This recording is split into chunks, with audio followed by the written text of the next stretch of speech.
This is my room. I belong here.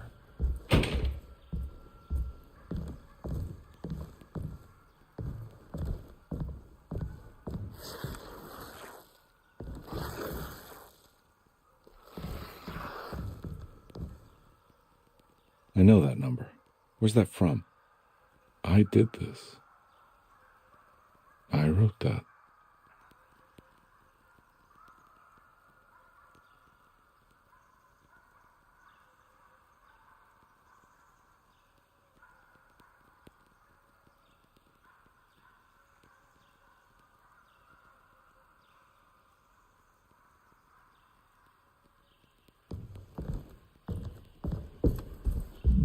I know the combination. I carry it with me.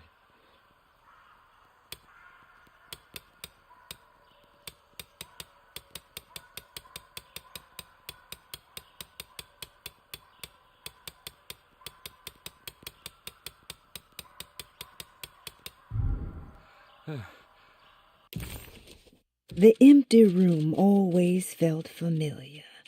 It had a mild fragrance of crushed leaves and wet sand that somehow convinced visitors that they belonged. It wasn't real, of course, but it was more real than many other things you could find.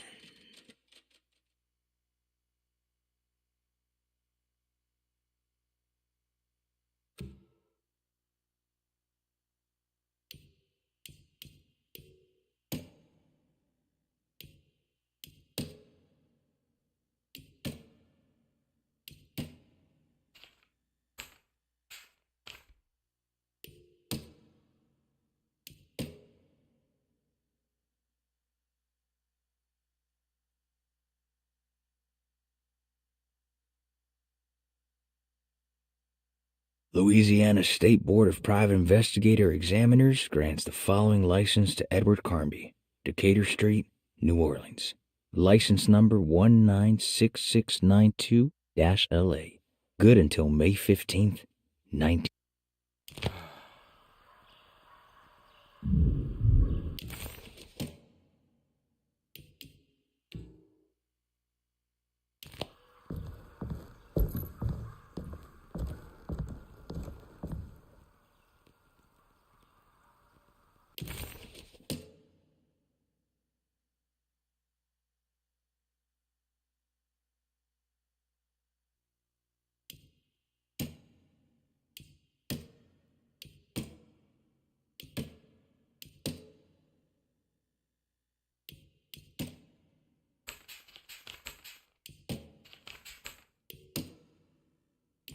All right, time to get Jeremy out of that contract so we can get the hell out of here. Something tells me I'm going to have to put my talisman to use.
Louisiana State Board of Private Investigators. Louisiana.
It worked.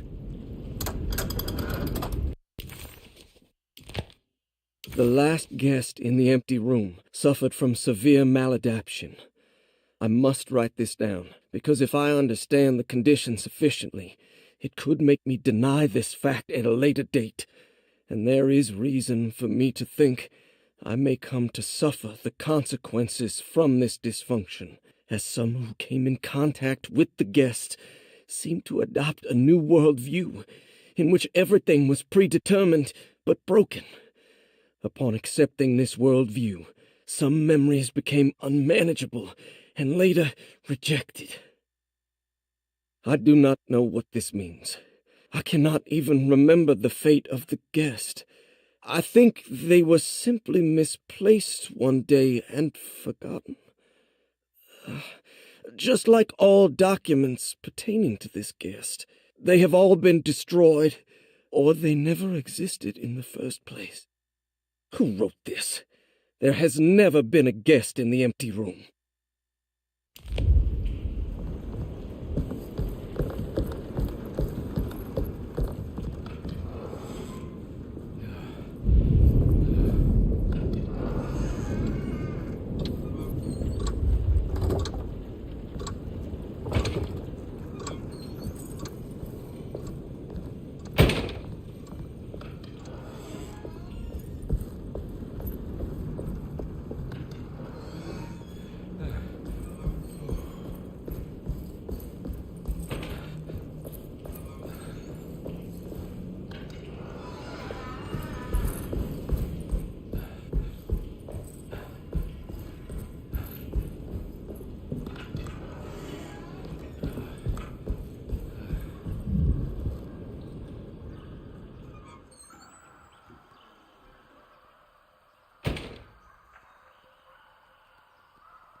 I know that number.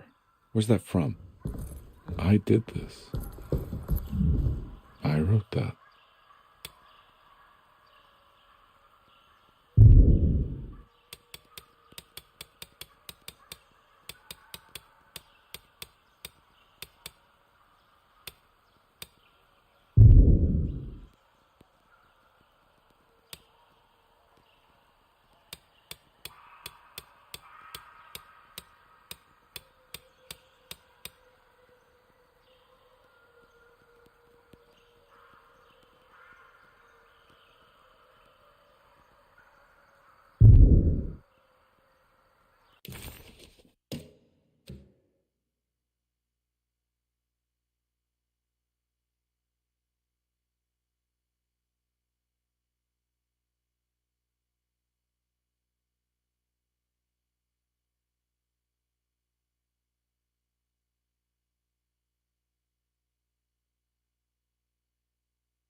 Dr. Gray's office, all to myself. Let's see if we can figure this guy out.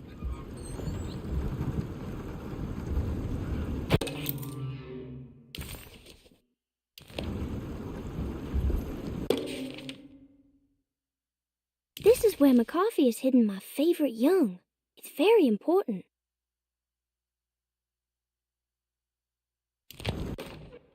I have finished tidying up Miss Beauregard's belongings. I will leave it to you to contact her agent and have them collect her things. I found one of Grace's drawings she might want back, along with this key in her room, which I believe you've been looking for. Mrs. Thompson.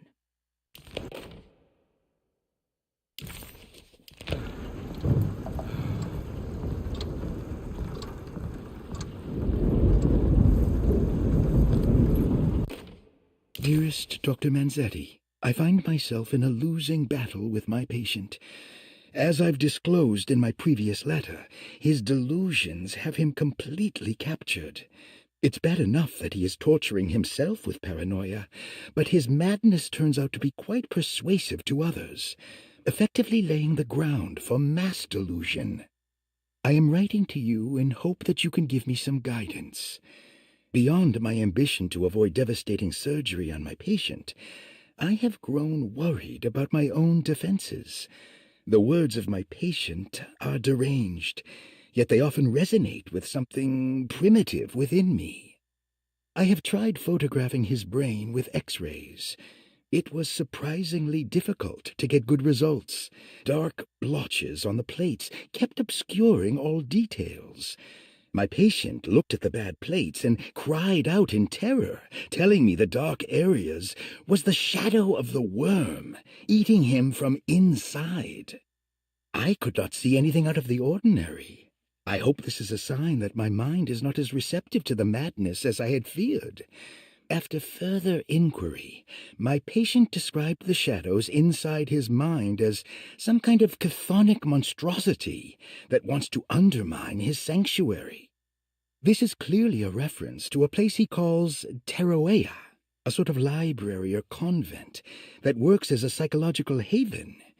With this imaginary haven threatened by this Chthonian, he has now constructed another, less pleasant hiding spot.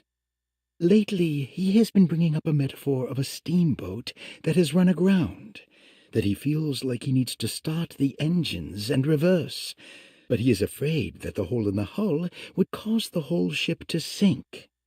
I've been watching him turn this metaphor into reality for the last week. He knows it's made up, but he is doubling down, trying to make it a real memory. I feel certain that this is my chance to break through the barriers of his self-deceit.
It's blocked.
Looks like McCarthy has something hidden inside.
I need the key.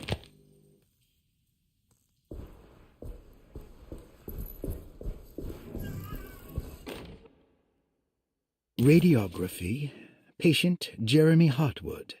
Date June 14, 1930. Plates. Jeremy's skull proved difficult to capture properly. Partial radiographs worked best. A complete picture of the brain can be assembled by piecing 3 plates together. Observations. Even when looking at an assembled version, a shadow covers significant parts of Jeremy's brain.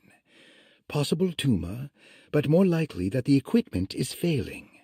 Jeremy reacted strongly to the pictures and claimed to see a giant clay worm eating and displacing his memories. Notes. While this exercise has left me nowhere closer to an answer, I feel confident that a Burckhardt lobotomy should sever all necessary parts.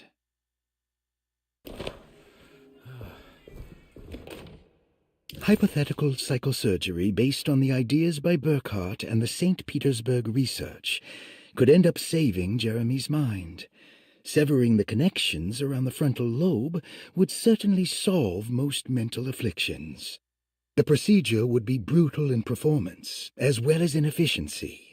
An ice pick pushed through the edge of the eye and into the skull would untether the nerves like Alexander cutting the Gordian knot. As this would likely leave Jeremy in a very different condition, all other paths should first be explored.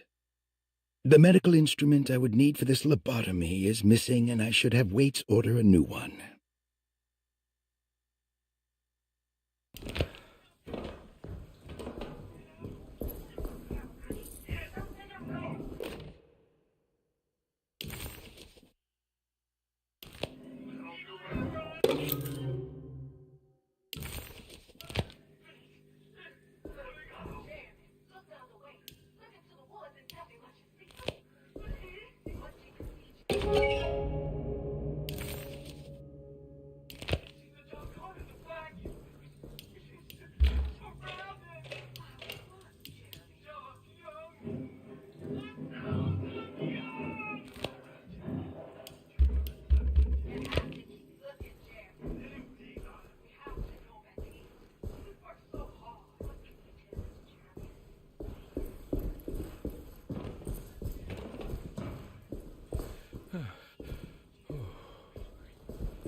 Don't mind if I do.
That's better.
need the key.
Dr. Gray had been putting Jeremy through some thorough medical investigation.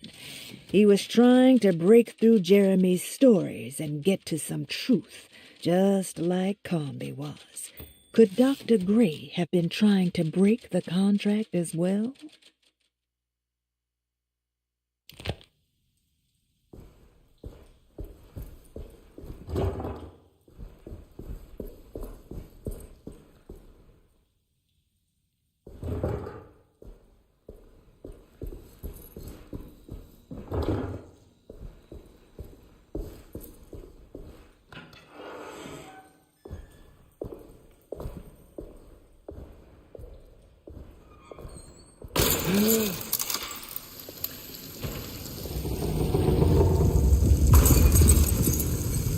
Why does this keep happening? What am I supposed to do?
Why does this keep happening? What am I supposed to do?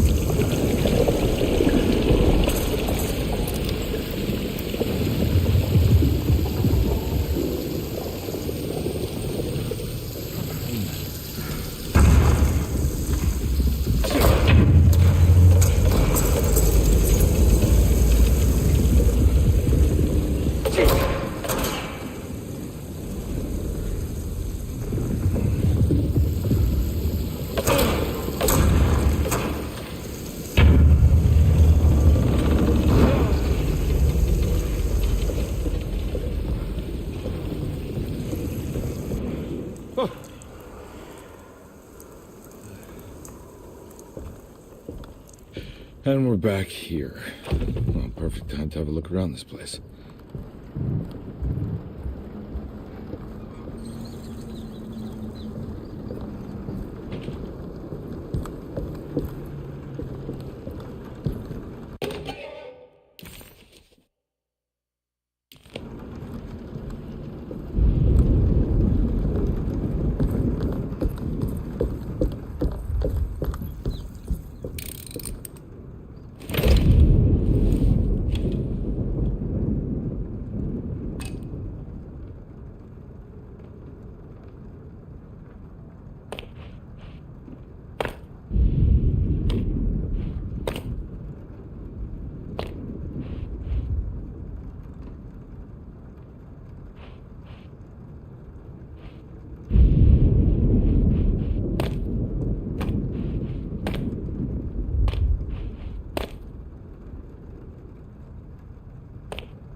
What is that?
this? This is where Jeremy's hiding, right? Hello? Is anyone there? Jeremy? I need help! Wait. Can you hear me? I'm stuck in the mud and the bayou is taking Jeremy. me. Where are you? The motor is dead. I can't do anything more. Hang on, Jeremy. I'll figure something out. I'll get the boat running.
The boat's wedged itself right into the bayou. If I get the motor started, I could try reversing back into the river.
The winch is powered by electricity.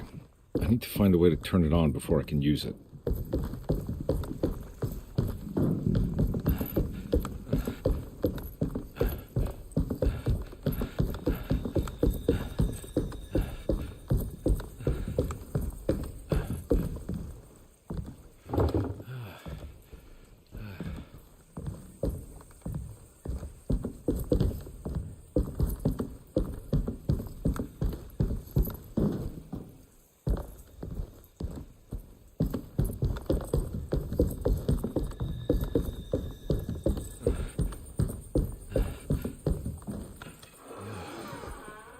Jeremy, Where are you?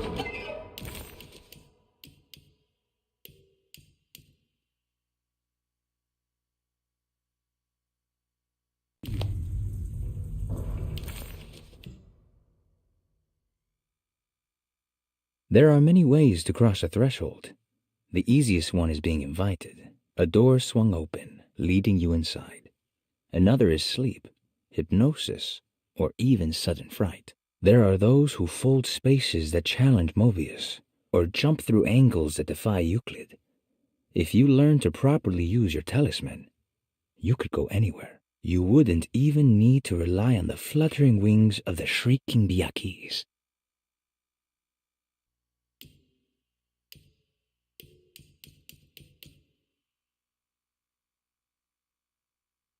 The lone and the lost walk a land of fear. When there is nothing you recognize, or no one to trust, you prepare for the worst. Something is coming, and you best be ready. Take the gun in the parlor. Give them hell. The lone and the... New Orleans lies southwest of Derceto, along the great Mississippi River. Its Old Town, the French Quarter, or the Vieux Carré, is home of the proud and often rich Creoles. Wrapped around this center, you will find a large and eclectic city full of people, including the most mundane dock workers, reckless gangsters, jazz-crazed flappers, and of course, the mysterious voodoo people. At night, you can stand on the lakeside of Derceto and watch New Orleans glow like embers on the horizon.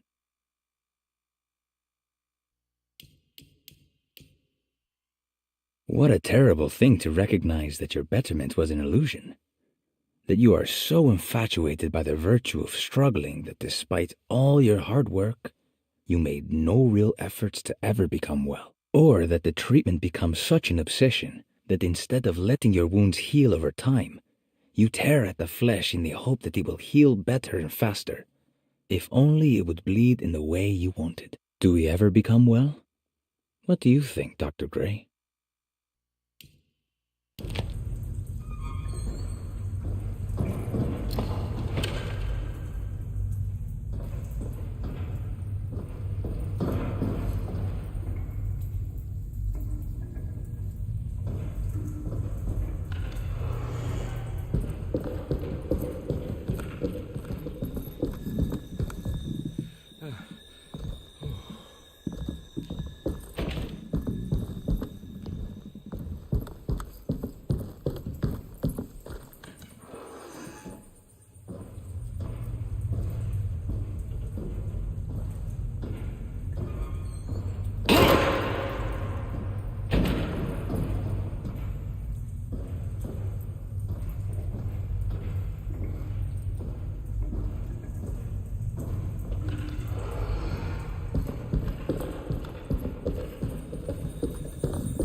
The artist spent a lot of time boating on the vast lake Pontchartrain.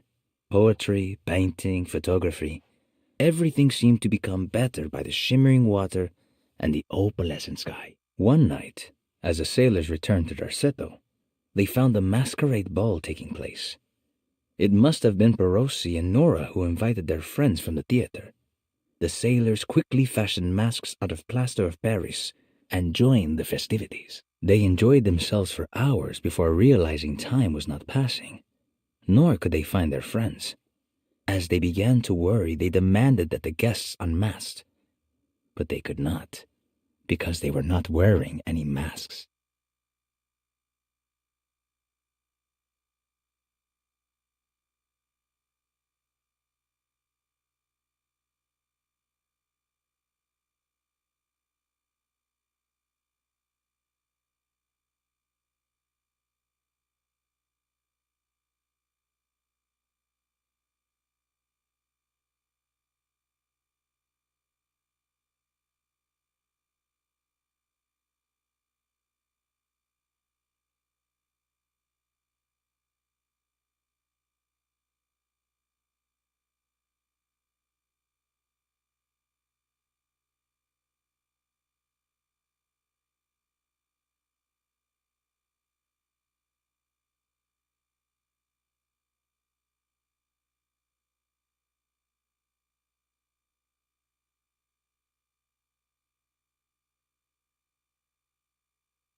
Pretty weak. I just need something to break it.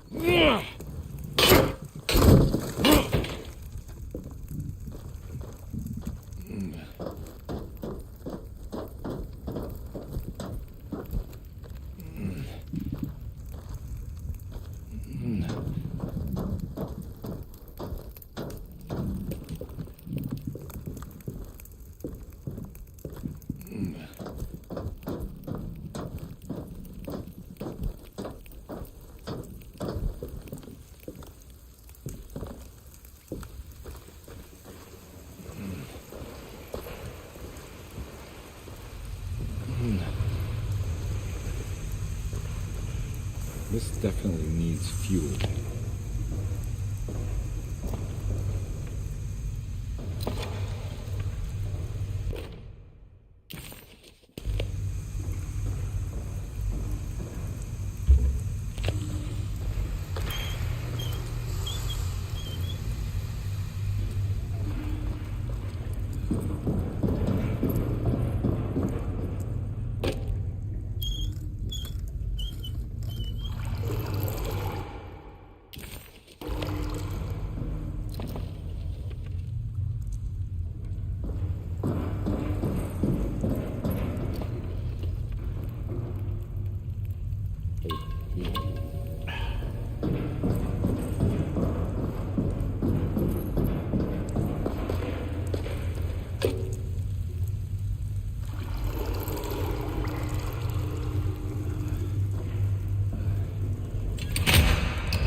I'm ready to tell you what happened in the office.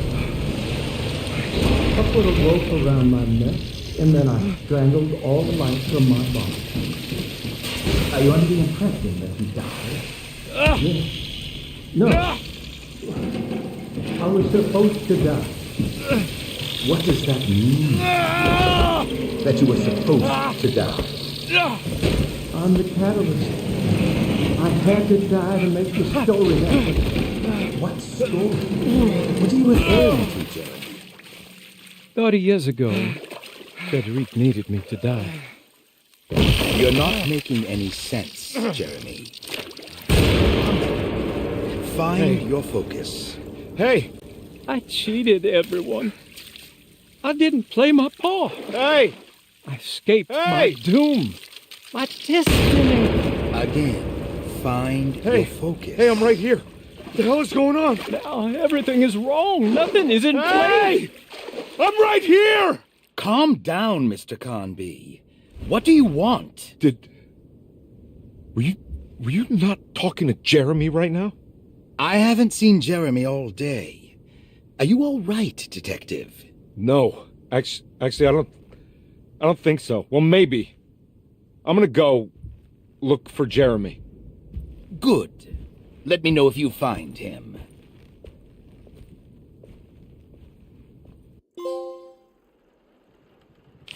That was Jeremy's self-deceit, a steamboat stuck in the mud? I'm not going to pretend I understand any of that. What a bunch of psychoanalytic nonsense.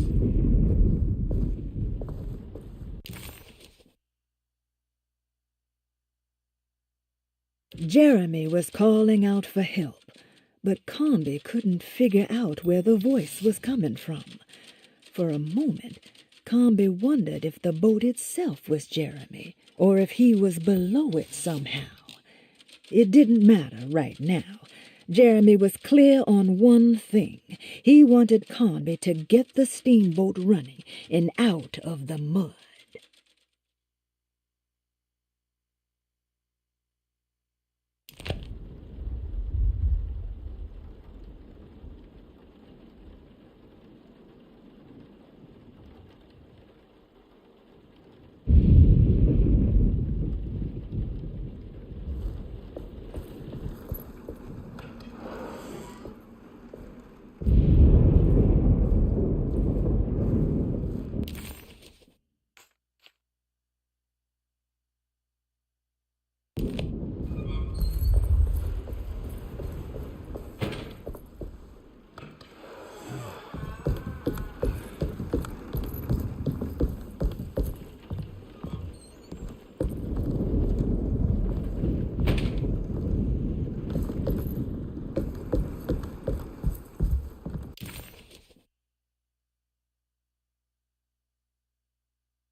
I know that number.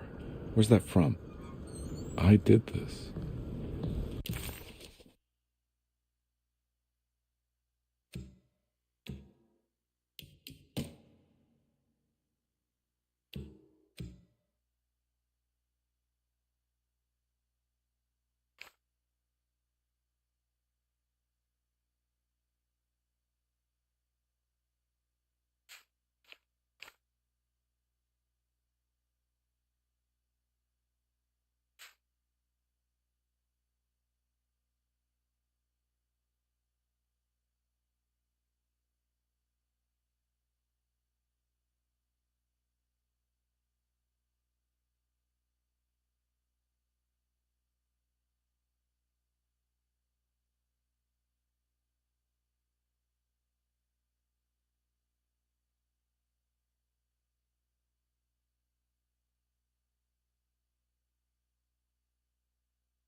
I wrote that.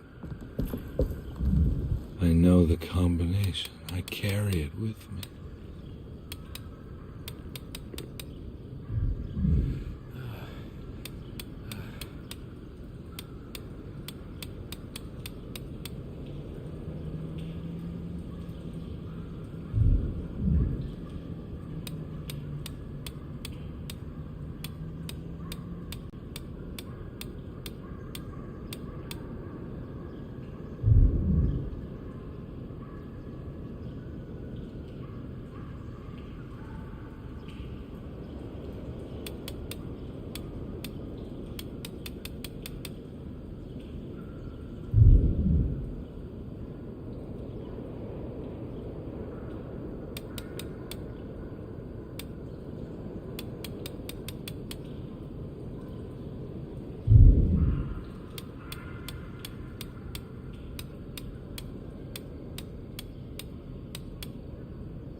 Detective, I have made many discoveries in my case.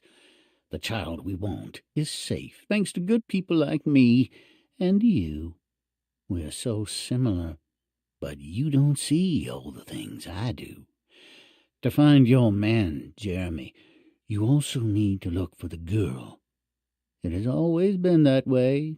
The young deliver us all. You should have a look in my room. There's a piece of the puzzle you will need. Take care now. My coffee. How long have I been here?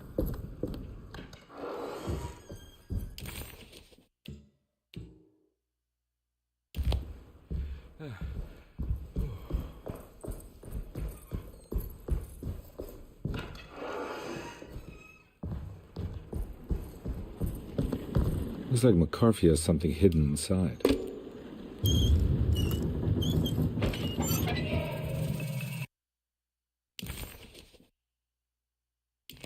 Why would McCarthy lock this up? Was he trying to keep Grace from completing this shape? If so, couldn't she have just made another drawing? What the hell happened in here?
This looks familiar.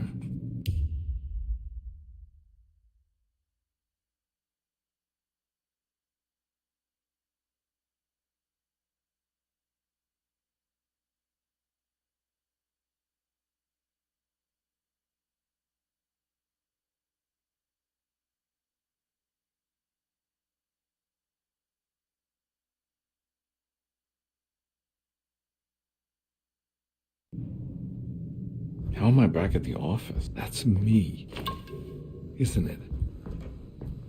How long had it been since I drowned myself from drinking depression? It had all felt so peaceful, slipping away into oblivion. A welcoming, dark voice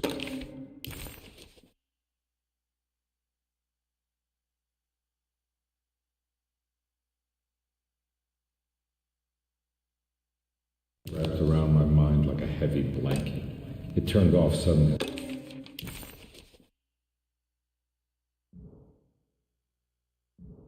I woke up from the sound of my office door closing shut. A messenger had left a telegram from Mrs. Saunders. She had a lead on find her husband and her kidnapped daughter.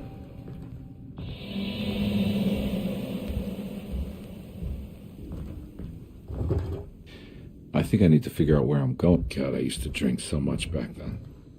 When was this exactly? What case was I working?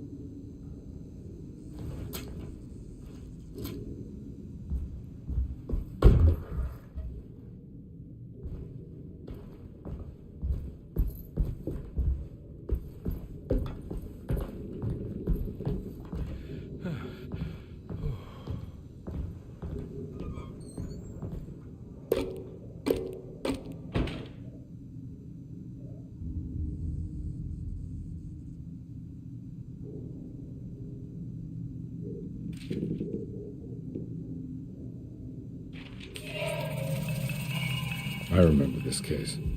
Some kid got taken by her father, headed out of state, but he had made a mistake by selling a painting that his wife actually cared about to a collector named Thornhill to fund his venture. That's how I tracked him down. At least I think so.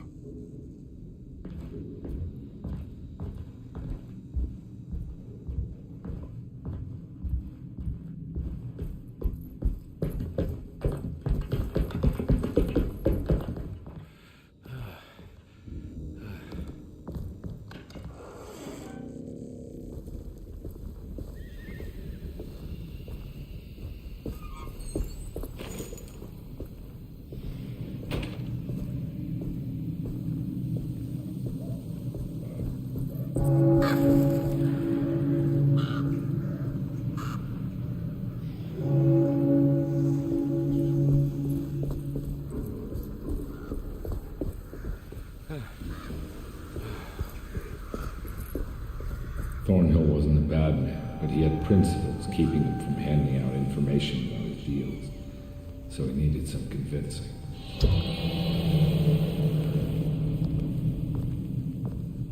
Well, every case can't be squeaky clean.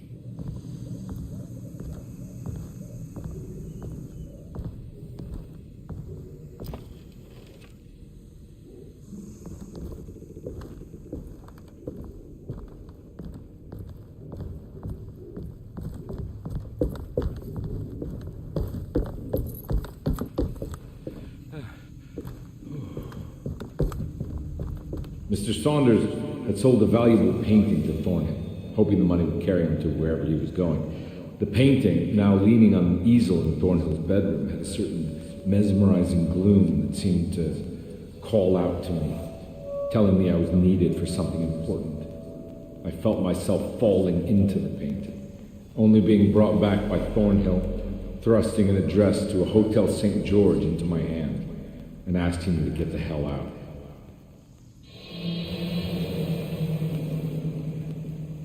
I don't remember this at all, but I can't say it didn't happen.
can't go that way.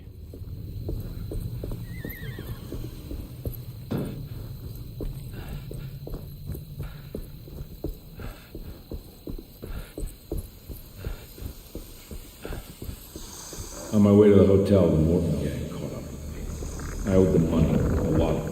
I can't remember what for. Probably some dumb gambling debt growing in size for each payment missed. I punched one of them out, and I sent the others packing. It was a stupid move. They'd be back.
I found him.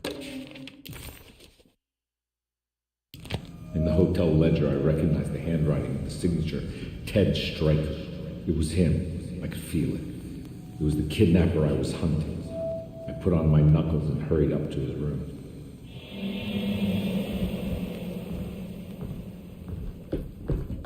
Something about that name, Ted Stryker, rings a bell. Feels vaguely familiar.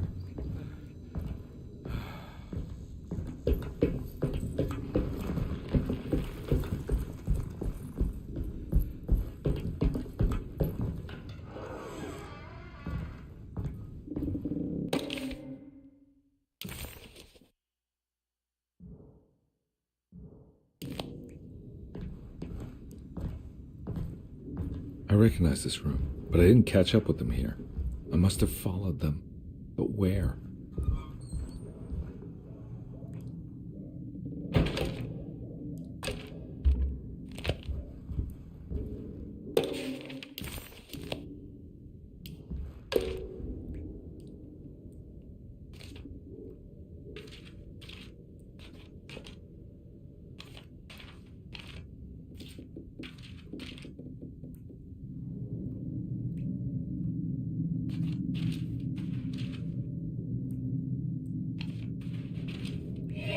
That's right, he was running away, ditching his old life and marriage in New Orleans to find something better in Tallahassee. And he took his daughter with him against the will of the mother. That's why she hired me. But I stopped him. I caught up with him at the Pearl River Bridge.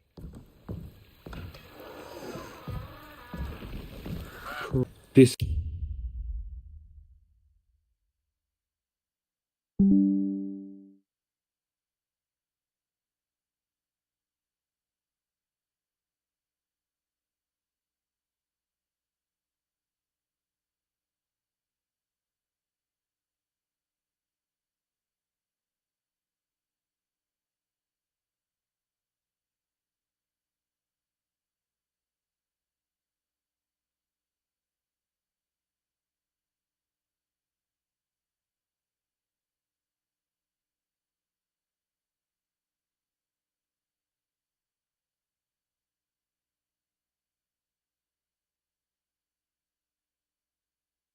is what the Dark Man wanted me to revisit.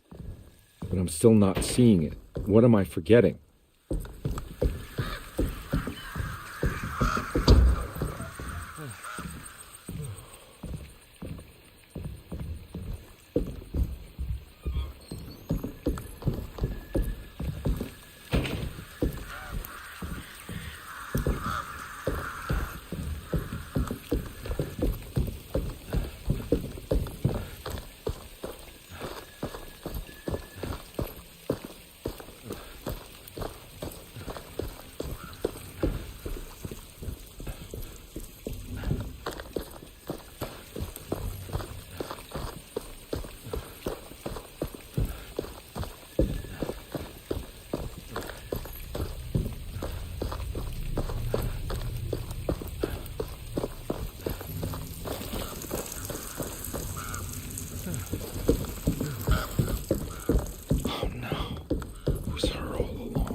I can't believe I didn't recognize you.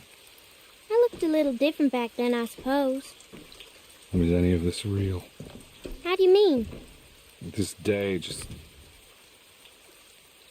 so much is happening. I can't... I think I've lost my head. Do you need me to apologize? I mean... I am sorry. I don't think I need to begin to explain. You're just a kid, Grace. I'm really sorry. I didn't mean for it to happen. Lies.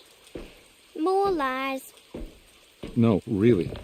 I thought I was being a good guy by handing you over to your mother. I didn't know. I couldn't have known that she wouldn't care about you. I don't know how this works. What is this for? Some form of admission of guilt. Maybe acceptance. It's what the Dark Man wants. I guess we just watch my father die again then. You think he's alive? I know he is. He's down there, scared that he won't be able to get out. That he will drown with his daughter again. What are you saying? We gotta save him. We? Do it yourself. I'm down there with him, remember?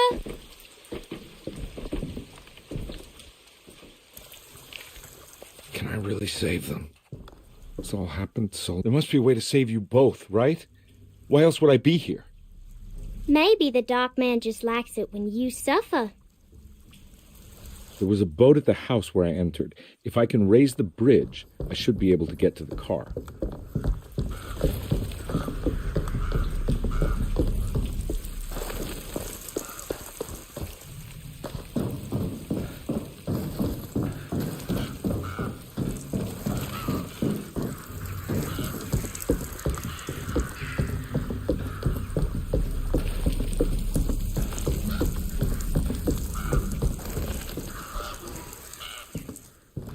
This must be where the bridge is operated.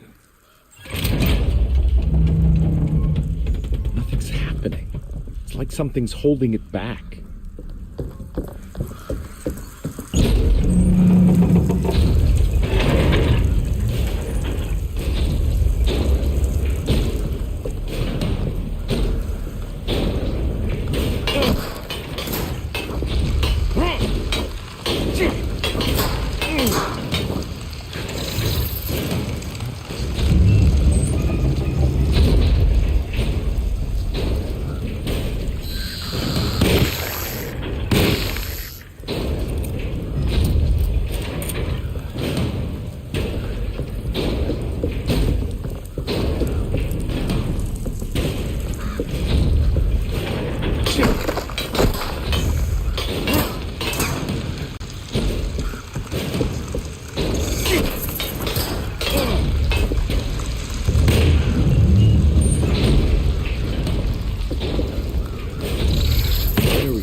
My God, Carnby. Are you okay? Don't leave me alone. What the hell have you been doing? What's going on here? Look at this mess! I'm sorry, Mrs. Thompson. Don't make me kick you out of this house. Now get out!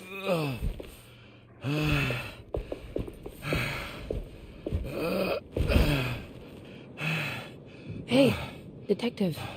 Mr. Carnby. I'm really worried about you. I'm okay. I just need to catch my breath for a moment. This place? There are some very disturbed figures around here. And I don't think it's just the patients. I've been reading some things about how Derceto has a deranging effect on people. I think it might explain things. What? Just take it easy, okay? I'm gonna go find a way into Dr. Gray's apartment. I want to know what he's hiding. Emily, don't worry. I think I'm close. I'm gonna set everything right. Just be careful.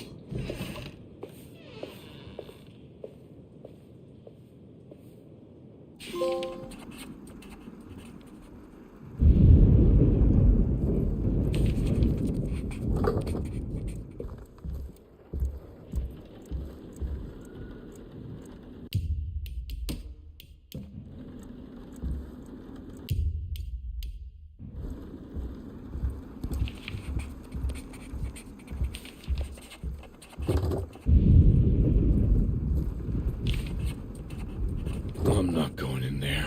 She's clearly had enough of me.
Detective, am I glad to see you. Lock the door, will you? I don't think Dr. Gray would appreciate us snooping around. What's going on here? This feels so strange.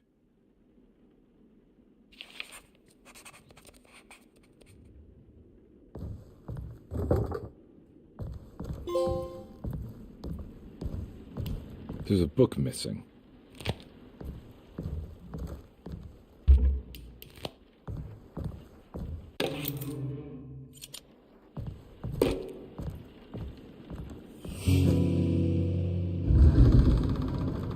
What did you do? I was just rearranging the books. Well, come on, let's check it out.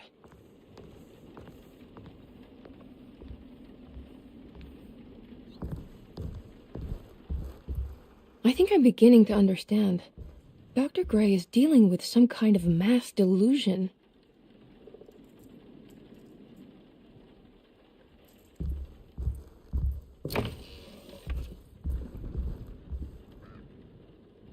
What were you saying about mass delusion? Derceto seems to have a deranging effect on people living close by. It has a history of creating cults devoted to some nature goddess. Even the name Derceto refers to the cult existing here before the Civil War. Derceto was the name of an ancient fertility goddess worshipped in Syria. Dr. Gray and his friends, however, seem to prefer the black goat of the woods with 1,000 young, or Shub-Nigroth. And that name can only have come from my uncle's twisted mind.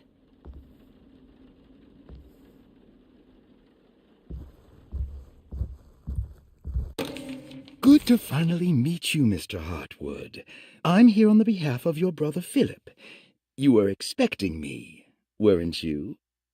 Yes. You're from Derceto, no? That's right.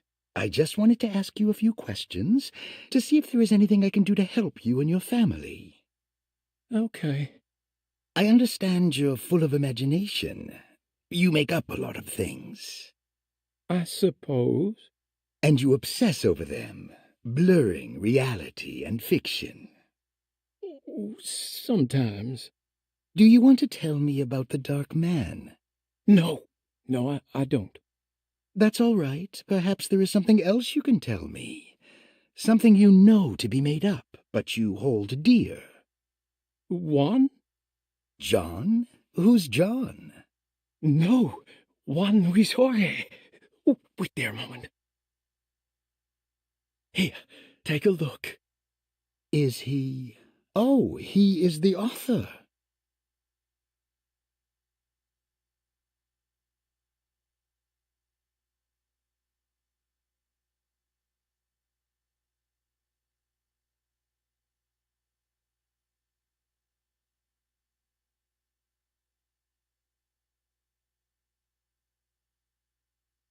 That mark on the floor looks like talisman positions, but from which direction should I look at it?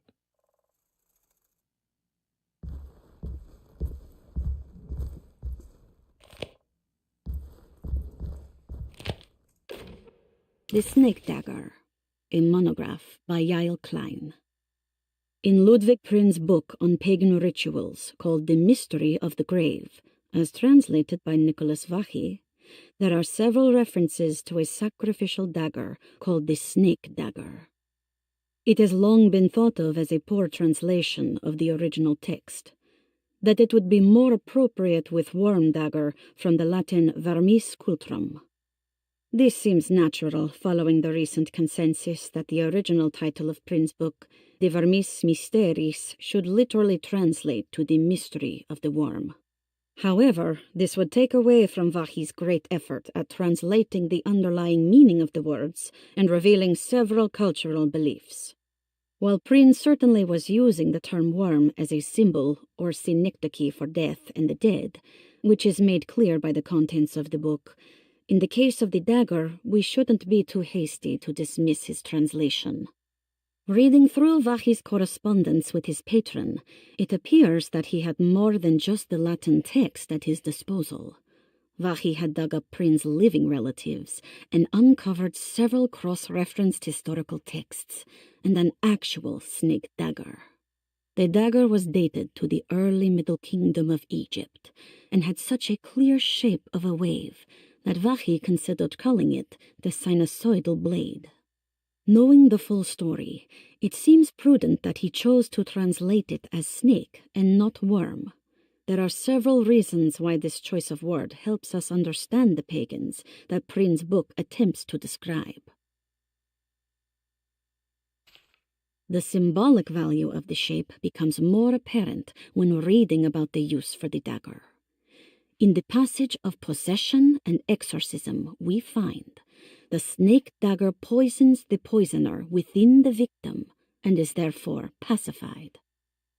Where the literal text would tell us that the worm dagger trumps the demon possessing the victim, it tells us nothing of their reasoning, only that somehow this dagger wins against the demon, like it had the better hand in poker.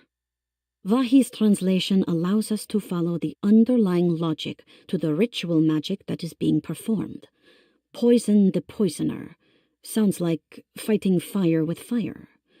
That to hurt the demon possessing its victim, the priests would have to fight back with a power that is known to the evil they are fighting.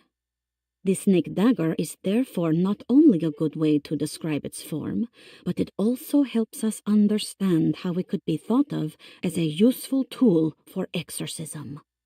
Finally, it also helps us understand their relationship to lunacy, that it was thought of as something poisoning the mind rather than controlling it.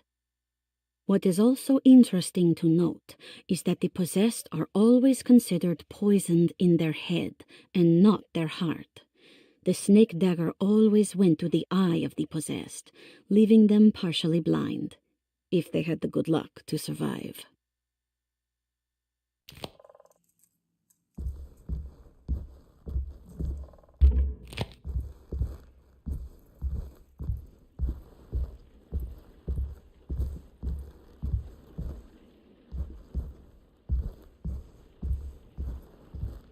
You think all of them are in this cult business?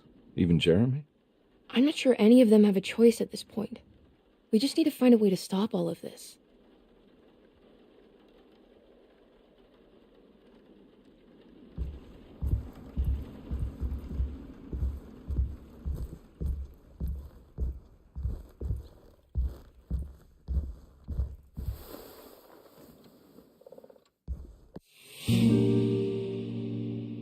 Huh. Has that been there this whole time?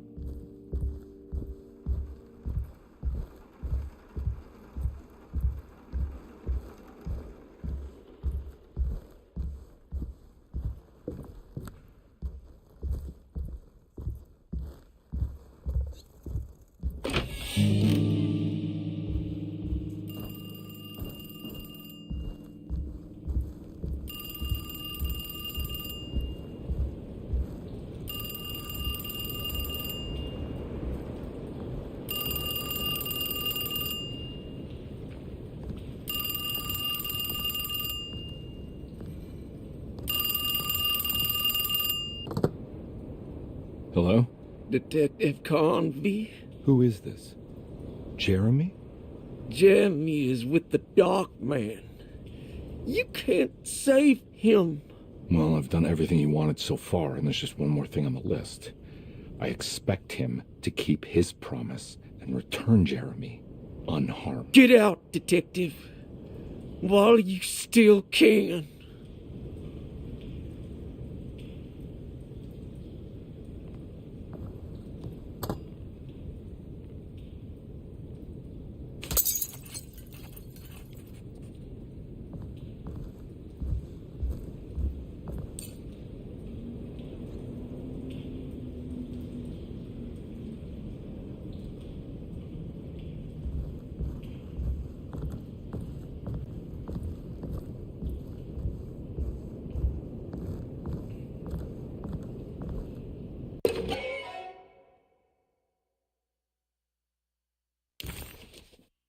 Nice.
Detective Carnby wanted nothing more than to make sense of it all, but clearly that was not in the cards right now.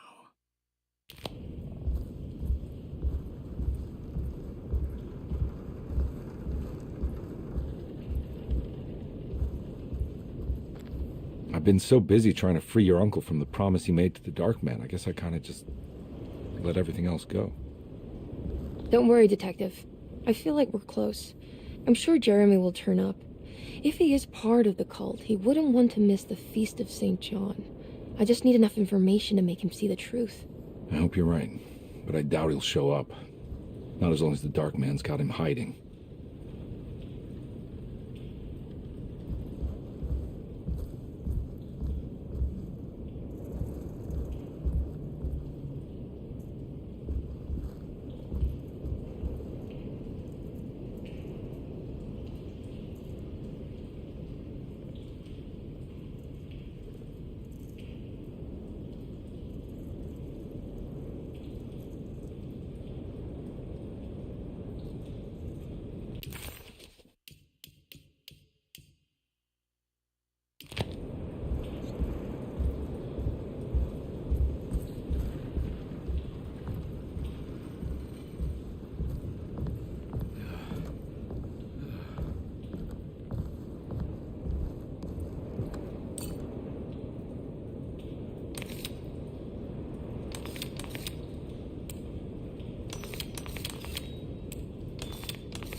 You okay? You look a little frazzled. Just stupid telephone. I know. I tried calling the police earlier. The telephone is completely dead. It's not... Yeah, no, the telephone isn't working.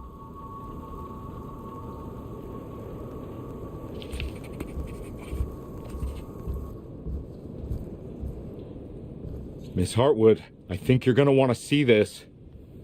Is there something in the closet? Yeah, there is. You don't see the very obvious gate leading to whatever Jeremy's madness is serving up next? I don't understand. Are you making some kind of fashion metaphor? I'm sorry, I don't have time for this. Can you just tell me what you're doing? You don't see this. It's fine. It's fine. Catch you later. Are you going inside the closet? Yeah. You got a problem with that? No. Do what you think is right, Detective. Sorry, I didn't mean to. Goodbye, Miss Hartwood.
found the ancient stellarium perched on a cliff facing the Arctic Ocean after a day of sailing due north of the Eskimo encampment. Jacob van Oostad was our most keen member of the expedition.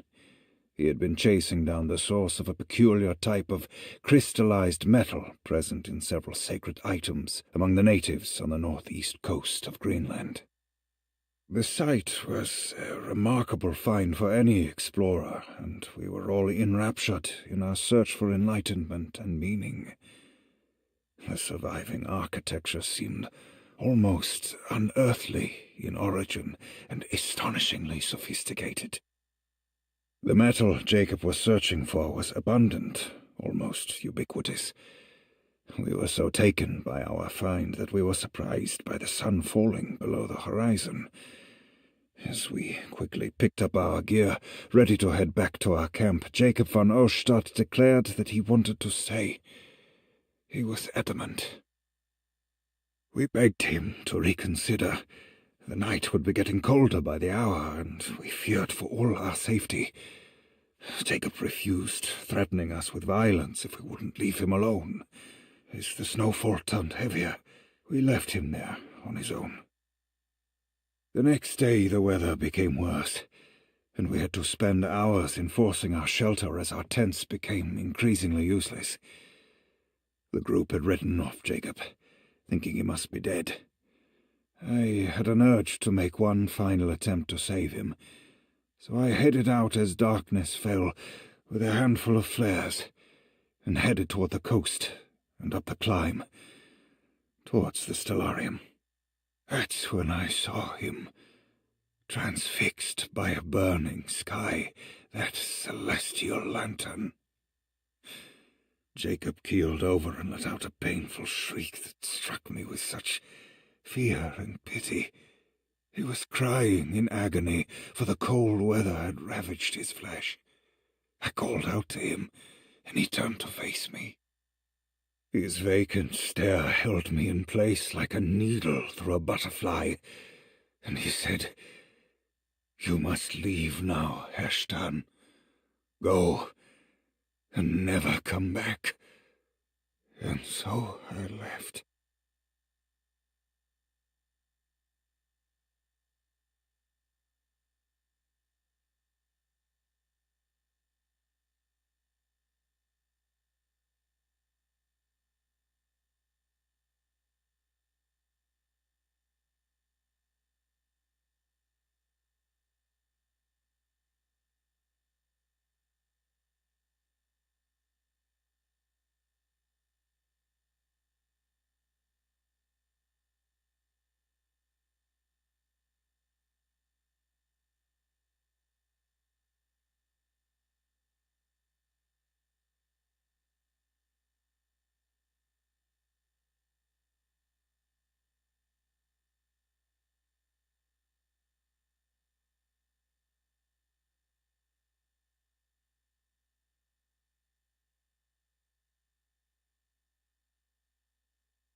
What can be said about Jacob van Oostad without evoking contempt or apologia? The first piece of information is the obvious. He is not the explorer Jeremy idolized in his youth, but the figment of his imagination. If you want biographical facts, I am not the one to answer such questions. In the case of Jeremy, He is a guardian of imagination, or rather a persona appointed the role of containing a self-sabotaging mania. However useful Jacob once was, his loyalty to Yermi has slowly been replaced by fanaticism. Like a firekeeper who has for decades been burnt by his own sacred flames, now does what he imagines the fire wants. Yermi has lost all control over Jacob and suffers greatly because of him, but is admittedly also still invigorated by his labor. In the plainest of words, Jacob keeps Yermi sick so he can remain Yermi.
Hey, you! What are you doing here? What is this place? Turn back, detective. You're not wanted here. Whoa, take it easy. I'm not your enemy. Oh, you're wrong, detective. You're wrong.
I figured you wouldn't want your stars aligned, Jeremy, or maybe that is what you need to temper that mania of yours.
Jeremy?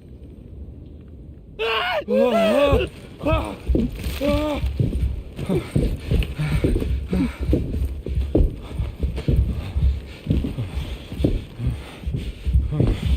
did everything! Aren't you happy? Stupid charlatan! What more do you want from me? You want me to lose my mind? Oh, my Lord! Doctor! Baptiste! Quick! Jesus. What were you thinking, Carnby?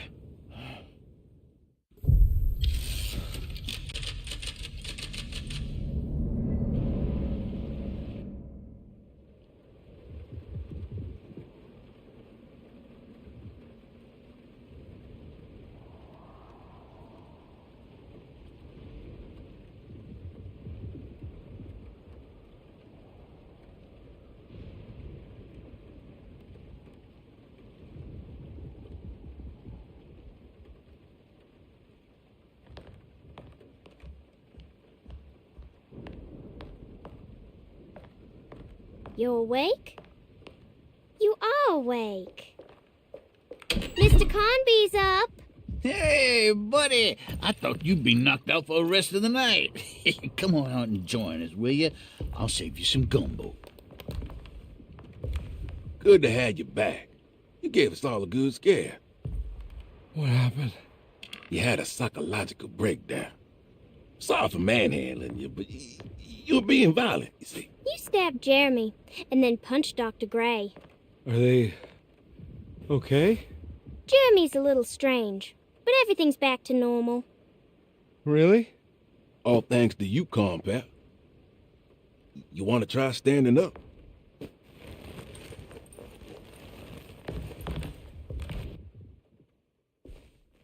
Well, if it isn't the hero of the day. How are you feeling, Detective? Never better. How about you two? Hey, Jeremy, I didn't do too much damage, did I? Things are fine. Very quiet. What's up with him? Painkillers? No. You see, despite you having the finesse of a one-eyed butcher, you managed to lobotomize dear Jeremy. I did what? It's actually quite impressive. It's not like I hadn't considered it myself. I just wish Jeremy could have been helped without reducing his personality to that of an oyster. But he's gonna live. Of course. As long as someone keeps feeding him, he'll outlive the best of us.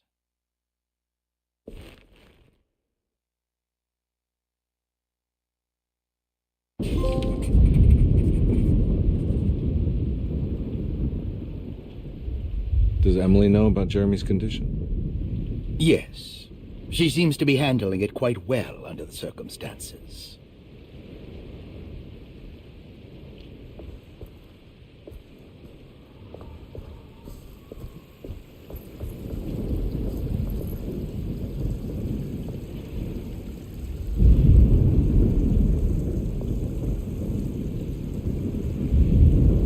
That is one impressive tree. More impressive than you could ever imagine.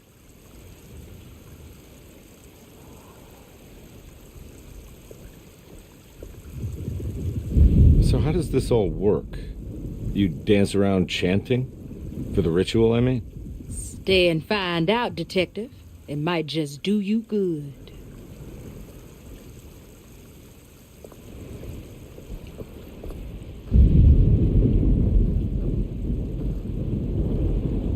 Hey, kid. What are you up to?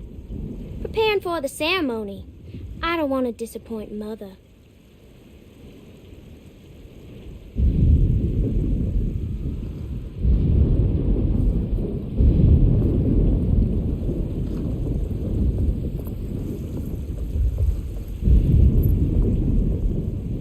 What are you looking for?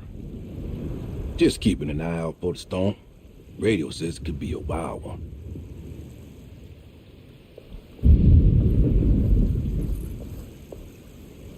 Good to see you back on your feet, Detective. Have some gumbo. Thanks. I'll save it for later.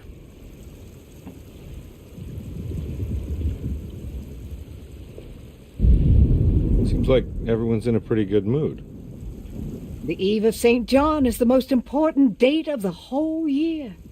It's the only day when the black goat of the woods tends to her young.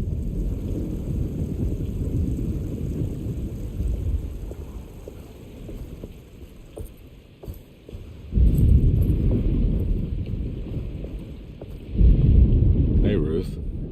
Glad to see you made it back to Derceto. You too, Detective. Make sure to stay for the festivities. It's no Mardi Gras, but it ain't bad.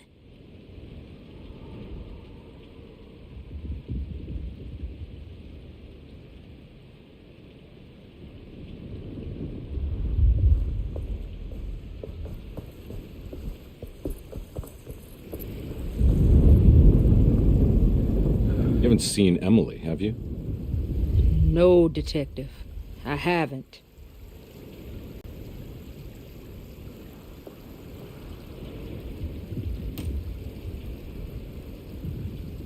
Everyone knows what to do?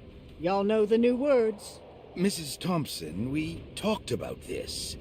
I'm not sure everyone is comfortable. Doctor, I insist. This is important. We've waited for so long, Doctor. Let's just go with the old song. Not every change is an improvement. Boss, good or bad, we need to move forward. All in, Doc. Let's bet it all. But we don't know what we're dealing with. It'll be okay, Doctor. Better even.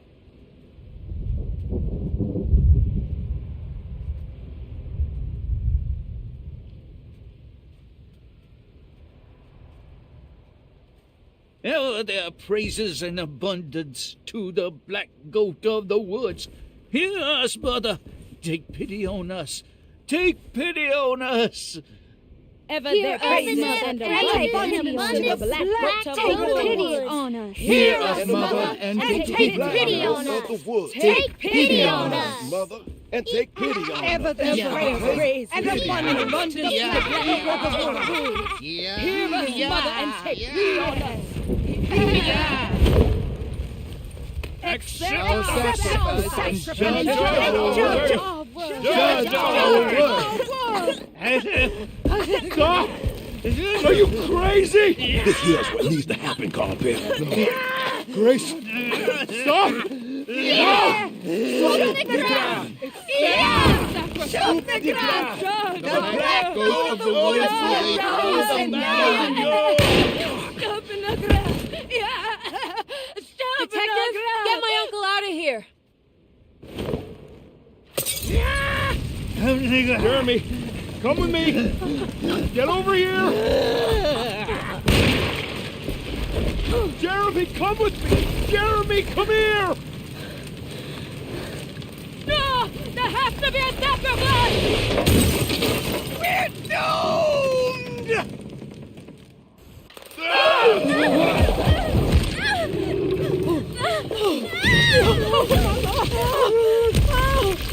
Jeremy! Come on.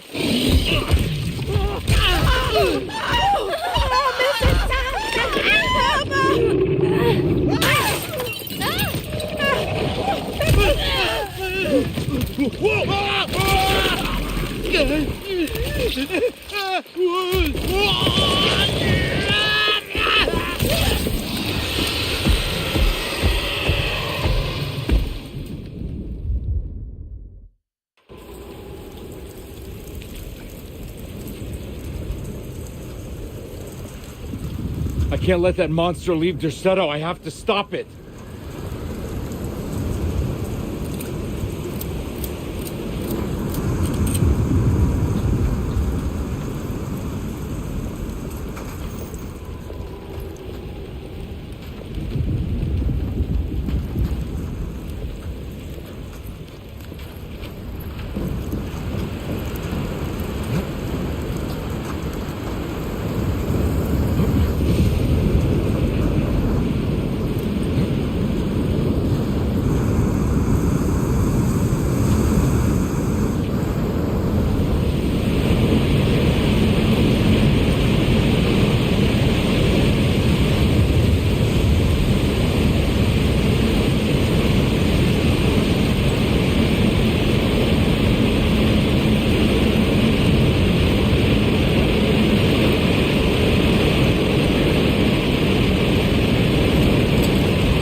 Oh.